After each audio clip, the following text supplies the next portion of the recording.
عشان كنت مغفل. نسيت ان هي كلمة ملهاش لازمة. انا كنت مخليها مش محتاجة حاجة. كمان كنت بتصرف عليها.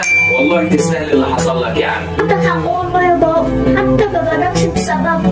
فلوسي كانت رايحة عليها، قعدوا يشوفوا عليا. ده انا بوصل لبس سلسلة غالية أوي. بص يا حبيبي اقول لك نصيحه، اول لما تلاقي المكان اللي انت فيه مش مكانك وان قيمتك ومكانتك مش موجودين، اوعى تستنى، امشي على طول.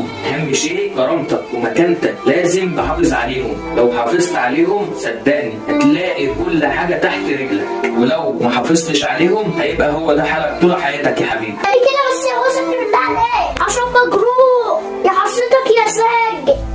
مجروح من ايه يا ابني؟ امال لو كنت مرتبط بيها ولا متجوزها كان هيبقى حالك ايه يا حبيبي؟